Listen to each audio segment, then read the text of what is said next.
Hello guys, welcome back to another reaction video. বন্ধুরা, চলে এসেছি আবার একটা গানে আমরা রিঅ্যাকশন করতে। তো আজকের গানে আমাদেরকে সাজেশন করেছেন আমাদের একজন নিয়মিত বন্ধু।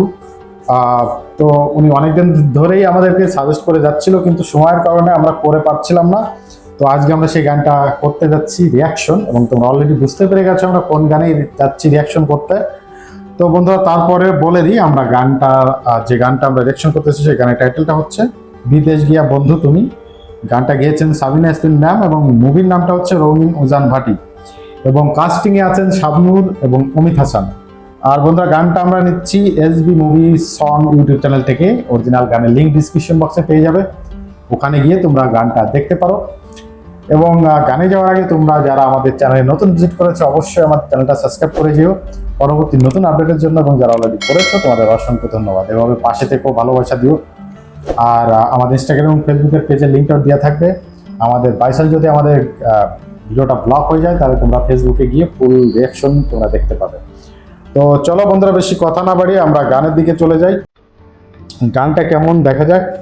3, 2, 1, লেটস স্টার্ট।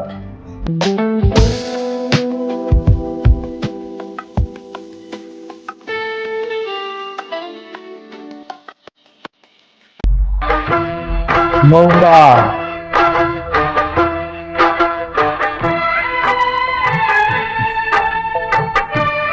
ও,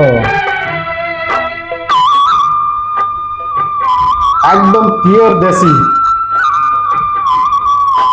খেজুর গাছ, নদী। মনে পড়ে গেল আমাদের ছোটবেলার কথা। মানে আগে যাতায়াত ব্যবস্থা তো ভালো ছিল না, মানুষ এরকম নৌকায় পারাপার হতো মানে শহরে কোথাও যেতে হলে। আর আমাদের গ্রামের মা কাকিরা ঠিক এভাবে শাড়ি পরতো। মানে আসলে বলতো, আগেরকার ছবি যেগুলো ছিল সেগুলো ছবিতে তুমি ক্যামেরা এত ভালো দেখবে না, এত কোয়ালিটি ফুল, তখন ক্লিয়ারিটি ছিল না, কিন্তু কন্টেন্টগুলো এত সুন্দর ছিল। কারণ ওটা জীবন থেকে নেওয়া হতো কন্টেন্টগুলো। হ্যাঁ না, একদম প্রত্যেকটা গ্রামে বা কারো কারো জীবনের ক্যারেক্টার থেকে কিন্তু এই কাহিনীগুলো নেওয়া হতো। এই জন্য প্রত্যেকটা মানুষ রিলেট করতে পারতো এই ছবিগুলোর কাহিনী। এই জন্য মানুষ, তখন কিন্তু এত টিভি ছিল না অ্যাভেলেবেল। তখন মানুষ হয়তো একটা গ্রামের 3-4টা টিভি ছিল এরকম, তখন মানুষ ভিড় করতো, হ্যাঁ না, এরকম মুভি দেখার জন্য। তো এই কারণেই হচ্ছে গানগুলো এত হিট। আর এই মুভিগুলো, গানটা খুবই হৃদয় বিদারক ছিল। তো এটাতে মানে যেটা বুঝতে পারলাম যে ওনার ভালোবাসার মানুষকে রেখে চলে যাচ্ছে দূরে কোথাও কাজের সন্ধানে। ওই যে একটা কথা বলে না, যে দায়িত্বের কাছে হেরে যায় ভালোবাসা। এটাই আসলে সত্য কথা। তো এই মুভিতেও ঠিক সেরকম ভাবে দেখানো হয়েছে। আর আগেরকার মানুষ ঠিক ওভাবেই ছিল, চিঠিপত্র ছাড়া কিন্তু কারোর কোনো খোঁজ খবর নিতে পারতো না। এখন যেমন হয়েছে মোবাইল, টাইম টু মানে মিনিটে মিনিটে কথা বলা যায়, খোঁজ খবর নেওয়া যায়, সে কী করছে ভিডিও কলে দেখা যায়। আগেকার এরকম ছিল না। আগে মানুষ ঠিক ওরকমই মানে ফিল করতো। আর বিশেষ করে নিজের ভালোবাসার মানুষ যদি দূরে যেত, তাহলে তো আরও বেশি কষ্ট হতো।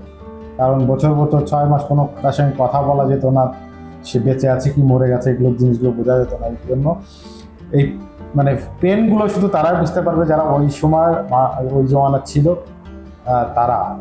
আর এই গানটা আসলে সেই ছোটবেলার স্মৃতি মনে করে দিয়েছে। আমি ছোটবেলা অনেক কিছু মানে, আমিও অ্যাকচুয়ালি গ্রামের ছেলে, তো ছোটবেলায় অনেক কিছু দেখেছি। এই মুভিতে যেভাবে দেখানো হয়েছে, নদী, গাছপালা, ঠিক আছে, মানে গ্রাম্য যে পরিবেশটা দেখানো হয়েছে, সেটা আসলে আমি নিজে ফিল করতে পারি। কারণ আমিও গ্রামের একজন ছেলে, গ্রামের মানুষ হচ্ছি, তো এই জন্য বলছি। আর তোমরাও রিলেট করতে পারছো, তোমরা যারা গ্রামের ছেলে। আর গানটা আসলে খুবই সুন্দর ছিল, খুবই মানে মর্মান্তিক, ভালো মানে গানটা খুবই পেনফুল ছিল। এবং ওই পেনটা তোমরা যারা আসলে ওই আমি যেভাবে তো ডিসক্রাইব করলাম, ওই সময় যারা তোমরা জীবনটা দেখেছো, তোমরা বুঝতে পারবে।